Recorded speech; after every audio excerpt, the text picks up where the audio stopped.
Ma arvan, et süüdistused on olemas. Ja keegi ei vääri surma, eriti veel oma väärkohtleja käe läbi. Üksikema, kes töötas ettekandjana, mõrvati tööl. Selle õudse kuriteo tunnistajateks olid Alli Hilli töökaaslased ja kliendid. Ma räägin teile Alli Hillist, sellest, kuidas teda mäletatakse ja mehest, keda süüdistatakse tema mõttetus mõrvas.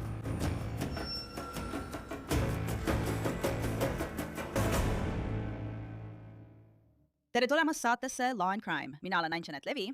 Teate, Alyssa Hill oli paljude inimeste poolt armastatud. Tal oli palju sõpru ning tal oli tütar ja poeg. Alyssa kutsuti Alliks, nii et ma nimetan teda siin samuti nii. Alli oli töökas. Ta töötas ettekandjana populaarses chili-restoranis Norwoodis, Ohios. See on väike linn, mida ümbritseb Cincinnati linn. Skyline Chili on Cincinnati asutus. Sellel on kohti üle kogu linna. See on selline koht, kuhu sa astud sisse, istud maha, tellid juustukooni, see on hotdog saiakeses, kaetud chilliga ja peale on pandud cheddar juust. Saad tellida ka 3-kordse chili spagettide peale. See on ainulaadselt Cincinnati moodi asi ja väga populaarne. Teenindus on kiire ja sõbralik. Ma räägin seda teile mitte selleks, et toidust rääkida, vaid selleks, et maalida teile pilt sellest, mis toimus siis, kui Elli Hill mõrvati. Elli töötas ühel oma tavapärastest vahetustest teisipäeval 2. juunil. Oli lõunatund vahetult enne keskpäeva. Ta töötas 7 päeva nädalas. Nii et see oleks Skyline Chili restoranis tõeliselt kiire aeg. Elli võttis kliendilt tellimust vastu, kui juhtus mõeldamatu. Norwoodi politsei sõnul tuli restorani mees, kellel oli nuga ja pussitas Alli Hilli. 911. Meil on keegi Norwoodi Skyline Chili restoranis, jent tuli just sisse. Okei, mul on auto seal, mis toimub, kas see on Rins käres? Okei, naine ütlesite. Ei, see saab olema naine, tavaline. Skyline Norwood! Okei, proua, ma saatsin Nafelast 458. Jumal küll, praegu, aga ma arvan, et ta on, ma ei tea. Right now, but I think she's, I don't know! Okei, te ütlesite, et ta sai noa haava rindu. See on lõks, ta on siin all. Kus on inimene, kes seda bussitas? Ta on olnud väljas, okei, kas seda bussitas mees või naine? see oli mees, tema endine poissõber? Okei, kas ta on ikka veel seal?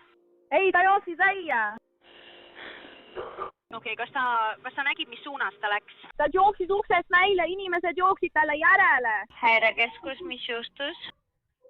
Tere, ma asun Norwoodis, Skyline'is, Norwoodis. Meil on siin keegi, see naine just pussitati, tüdruk just pussitati, mees, ta jooksis just uksest välja, me ei tea, kus ta on. Jah, ma arvan, et paljud inimesed on juba helistanud. Norwoodi Skyline'is on toimunud pussitamine. Okei, kas see tuleb? Nad vajavad kiirabi. Ma ei tea, ma olen läbisõidu akna juures. Sa oled läbisõidus? Yeah. Siia on vaja kiirabi, et kedagi aidata. Olgu. Meil on ta olemas. Ta on meil teel, kas sa tead, kuidas ta välja näeb? Ei tea, oli mitu inimest, kes jooksid välja ja püüdsid neid taga ajada. Olgu. Ja ma kuulen lihtsalt, kuidas inimesed sees karjuvad. Olgu, hästi. Tuleb palju kõnesid, nii et ma kakestan kõne ja annan neile teada. Ja, aitäh.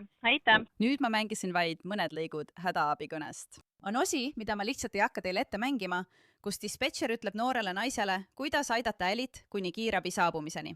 See on õudne. Viimane helistaja ütles, et inimesed ajasid mehe, kes pussitas Ellit restoranist välja. Norwoodi politsei leidis mehe, keda nad usuvad, et pussitas Alli Hilli. Tema nimi on Rick Raite. Ta on 37-aastane ja elas Norwoodis. Prokuratuur kinnitas, et Raite oli Alli endine poissõber. Kohtuandmeed näitavad, et Rick Raite on süüdi mõistetud kurjategija. Ta oli kandnud karistust röövi eest ning teda oli varem ka narkokaubanduse pärast kinni peetud. 2025 aasta detsembris esitati talle süüdistus politseiniku ründamises. Aga tundub, et Rait ei ilmunud kohtusse. Samal kuul esitati Raitile süüdistus katseaja tingimuste rikkumises, kuna ta ei ilmunud kontrolli ega läbinud kohtumääratud ravi. Alli Hilli sõber ütles lawandcrime.comile, et Alli käis Raitiga vaid lühikest aega. Võib-olla 3 või 4 kuud ja juba olid ohumärgid. Alli tundis, et Rait võib olla kinnisideeline. Brooke Crawford ütles, et Alli polnud Raitiga rääkinud juba aasta aega, nii palju kui tema teadis, ja ta tegi kõik, mida perevägivalla ohver oleks pidanud tegema. kuid kaitsemääruse taotlusi või midagi sellist ei olnud esitatud. Hoolimata Alli töökaaslaste ja kiirabitöötajate parimatest pingutustest ei õnnestunud teda päästa. Alli Hill, 27-aastane, 2 väikese lapse ema, tütar ja poeg, suri. Ta mõrvati. See ema elu võeti temalt. Politsei sõnu tegi seda mees, kellega ta oli vaid lühikest aega kohtamas käinud. Alli laste jaoks loodud GoFundMe lehel öeldakse, et ta töötas 7 päeva nädalas ja oli oma pere peamine toitja. Ta töötas kõvasti, et oma lapsi ülal pidada ja hoolitses oma haige isa eest. Tegelikult üritas ta koguda raha kaubiku jaoks, et isa arsti juurde viia, kui ta mõrvati. Alli ema suri üsna hiljuti ja nüüd peab tema perekond taluma veel üht tragöödiat, Alli mõrva, ning nad püüavad hoolitseda tema 2 ilusa lapse eest. Norwoodi Skyline Chili oli kolmapäeval 3. juunil suletud, kuid avatakse uuesti. Restorani ees, mis tavaliselt on täis kliente ja töötajaid, seisavad lillepotid ja toetussõnumid Alli perekonnale ja sõpradele. Inimesed peatusid, et leinata, olles endiselt šokeeritud juhtunust. Midagi ütles mulle, kui läksime lastele lõunat tooma, et ma pean sind peatama. Ja ma pidin tema eest palvetama ning mitte ainult tema, vaid ka tema laste eest. Ja palvetama, et õigussüsteem avaks silmad ja teeks seekord midagi, et ta vastutusele võtta, nii et ka kõik teised vägivallatsejad maailmas näeksid, et sa ei saa lihtsalt sellist asja teha. Ja ma lihtsalt hakkasin palvetama ja pisarad hakkasid voolama, nagu ma tunneksin teda. Aga see ongi kõik, mida ma täna siin teinud olen. Tema eest palvetanud. Iga kord, kui me siia tulime, nutis ta. Ta oli lugupidav, ta kohtles minu lapsi armastusega, just kui ta tunneks neid, kuigi ta tegelikult ei tundnud neid isiklikult. Ma arvan, et süüdistused on olemas ja keegi ei vääri surma, eriti mitte oma väärkohtleja käe läbi. See on mu süda, on lapsi, kellel pole enam ema. Ema, kes töötas kõvasti, et anda oma lastele parem elu. See ei ole õige, see ei ole okei. Ja kuni maailm ei saa aru, mida tuleb teha nende aitamiseks, jääbki see raskeks. Sa ütlesid, et töötad perevägivalla varjupaigas. Ma ei saa avaldada ühtegi asukohta ega midagi sellist. Aga sa oled tuttav perevägivalla teemaga. See on väga julm meie ring. See on häiriv. On naisi, kes paluvad abi. Kõige ohtlikum asi, mida inimesed teevad, on see, et me lõpuks võib-olla avaldame sellise käitumise ja kohtleme neid selle järgi. See on lihtsalt ohtlik olukord, kus ainus eesmärk on lahkuda. Hoida neid turvalises kohas, kuni nad saavad jalad alla ja viia nad võimalikult kaugele sellest kohast, kus neil on liiga lihtne. Kurb vaatepilt. Rääkisin ka mehega, kes töötas Skyline Chili kõrval ja oli seal sage klient. Ma ei teadnud alguses, kes see oli. Ma lihtsalt nägin Facebookis, et Skyline Chili juures oli mingi juhtum. Ja ma ütlesin, wow. Aga siis kuulsin, et keegi pussitati ja siis sain teada, et keegi oli surnud. Aga ma ei teadnud, kes see oli enne, kui nad tema nime mainisid. Ja kui ma seda nägin, see mõjus mulle päris rängalt, sest ta oli tõesti armas inimene. Ta rääkis kõigiga, ta tuli sisse ja oli lihtsalt väga tore inimene. Kas sa sõid siin tihti? Kogu aeg. Kogu aeg, jah. Nad panid mu tellimuse valmis enne, kui ma hoonesse jõudsin. Ja, nii palju ma seal sõin. Nad teadsid täpselt, mida ma tellin. Rick Wright viidi Hamilton County Justice Centerisse süüdistatuna raskendatud mõrvas ja raskes kallaletungis Alli surmaasjus. Talle on nüüd esitatud süüdistus samades kuritegudes. Ta viibib vahi all Kautšanita. Olgu, uurime seda juhtumit veidi põhjalikumalt, seda õõvastavat juhtumit koos Mark Weaveriga. Ta töötab Ohio osariigis prokurörina ning on aeg-ajalt ka kohtunik. Mark, ma mõtlesin kohe sinu peale, kui sellest juhtumist kuulsin, sest sa oled aastate jooksul nii palju juhtumeid prokurörina käsitlenud. Ja meil on Rick Wright, keda süüdistatakse selles, et ta läks oma endise tüdruksõbra töökohta ja bussitas teda. Mida see sinu kui prokuröri jaoks tähendab? Esiteks, inimesena on see lihtsalt kohutav kuritegu. Sellest, mida olen lugenud, see naine tegi kõike õigesti. Ta kasvatas lapsi. Ta püüdis oma arveid maksta ja elatist teenida. Ja nüüd ilmselt tuleb see hull mees ja tapab ta. See on õudne. Aga kui see juhtub sellises kohas, siis prokurörina on esimene asi, millele ma mõtlen, tunnistajad. Eks nii paljud kuriteod, millega olen aastate jooksul tegelenud, on olnud ainult ohver ja kahtlusalune ning võib-olla polegi teisi tunnistajaid. Paljud minu seksuaalkuritegude juhtumid on olnud lihtsalt sõna vastu. Kui sa tapad kellegi rahvarohkes restoranis nagu Skyline, siis on seal tunnistajaid ja see teeb juhtumi tõestamise palju lihtsamaks. Palju lihtsam tõestada. Ja tead, sotsiaalmeedias räägitakse, et Alli parajasti sisestas tellimust. Ta lihtsalt teeb oma tööd, töötab oma vahetuses, sisestab tellimust. ja Rick Wright tuli tema juurde ja pussitas teda selga. Ma olen kindel, et seal oli kiire. Ma mõtlen, Skyline Norwoodis, Ohios on päris rahvarohke koht. See asub tiheda liiklusega tee ääres. Skyline'i restoranid on nagu need kiired söögikohad, kuhu sa lähed, istud, saad oma juustuga hot dogi ja oma three-way või mida iganes sa sööd ja siis oledki juba väljas. Nad laudade käive on seal väga kiire. See pidi olema lihtsalt täiesti uskumatu. Ma ei suuda ette kujutada, mida Alli perekond ja tema lapsed ning isa läbi elavad. Aga ka nende töötajate, Skyline'i pidajate ja klientide jaoks oli see kohutav sündmus. Jah, iga kord, kui me räägime selliste juhtumite tunnistajatega, on neil teatud määral PTSD, sest nad on näinud ilmselt kõige kohutavamat asja, mida nad oma elus kunagi näevad. Nii et palved ja kaastunne lähevad loomulikult tema isale ja perekonnale. Aga igaüks neist inimestest, kes seda juhtumit pealt nägid, mäletab seda suurema osa, kui mitte kogu oma elu. Ja siis meie, prokuröridena, kutsume neid üles tulema ja seda kirjeldama ning seejärel küsitleb neid kaitsja. Ja see võib olla hirmutav kogemus. Nii et mõned neist tunnistajatest läksid sinna lihtsalt Coney hot dogi ostma ja nüüd jääb neile see mälestus ning tõenäoliselt peavad nad tunnistajatena välja astuma. Eldades, et see juhtum jõuab kohtusse, kuigi ma arvan, et see ei pruugi nii minna. Kuna tõendid on nii tugevad, siis kujutan ette, et ükskõik milline kaitseadvokaat selle juhtumi võtab, tormab ta prokuröri juurde, et mingisugust kokkulepet sõlmida. Ohio Asarigis on olemas mõrvasüüdistus, mille eest võib saada 15 aastat kuni eluaegse vangistuse, kuid neil on ka raskendatud mõrvasüüdistus. Ja see süüdistus kehtib siis, kui kuritegu on ette planeeritud. Kuid selle süüdistuse puhul on veel mõned muud asjaolud ja nõuded, mis mängivad rolli. Ja üks neist on näiteks ohvri vanus ja muud sellist laadi asjaolud. Kas sa arvad, et prokurör võib suuržürii ees selle juhtumi esitamisel tõsta süüdistuse raskendatud mõrvani? Ja esmapilgul ei tundu, et nad seda teeksid. Kui nad seda teeksid, oleks see hea läbirääkimisvahend, sest kui ma olen seda vähemalt korra või 2 varem teinud, esitad süüdistuse raskendatud mõrvas, siis oled valmis selle vähendama mõrvaks ja saad ikkagi mõrva süüdi mõistmise. Nii et palju sõltub faktidest. Ma ei tea, kui vana see mees on, aga tõenäoliselt läheb ta vangi, ma eeldan, 20–30 aastaks.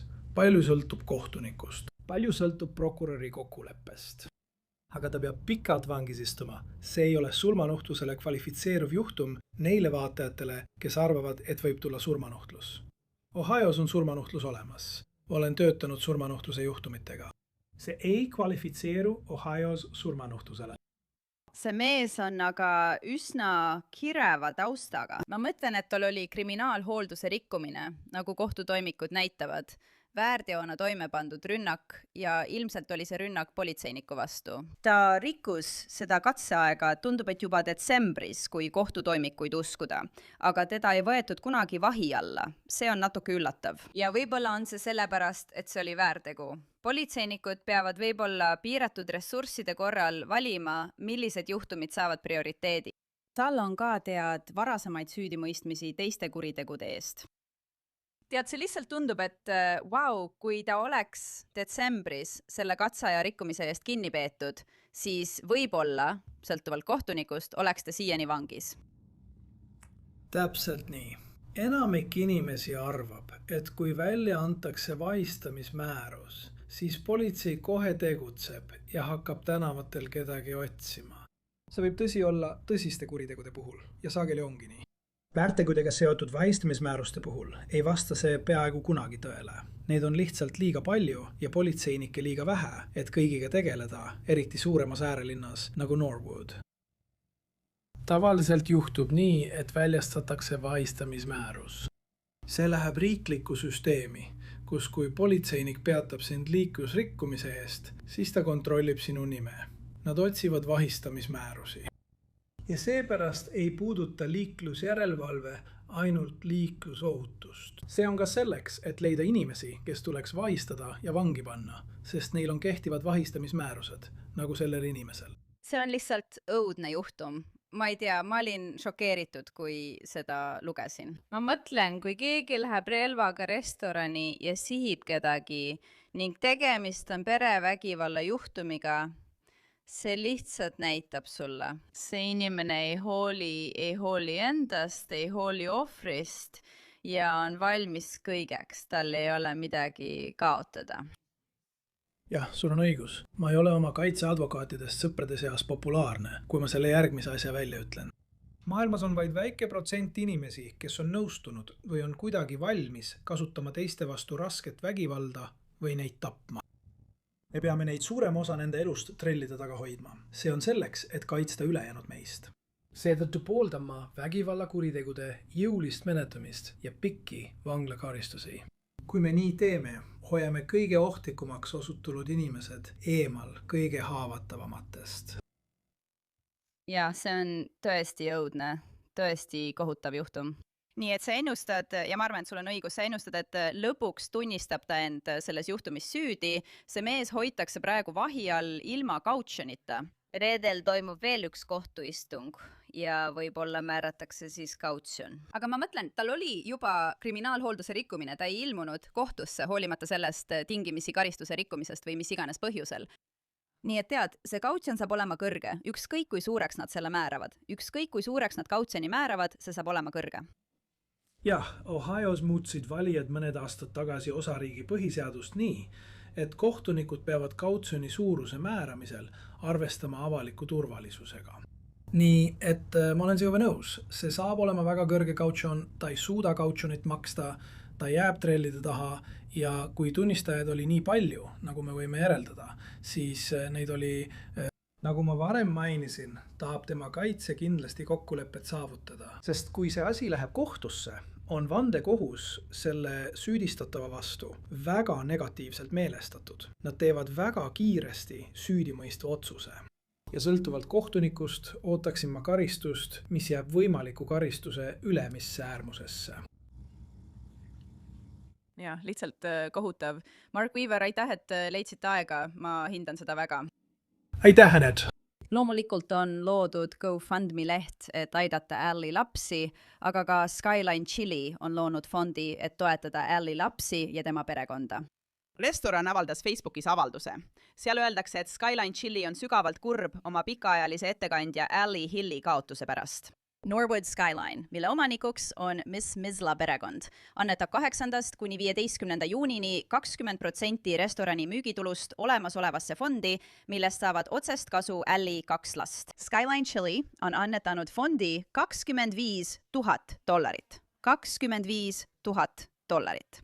Meie partnerid Coca-Cola Consolidatedist on samuti annetanud sellesse fondi $25,000.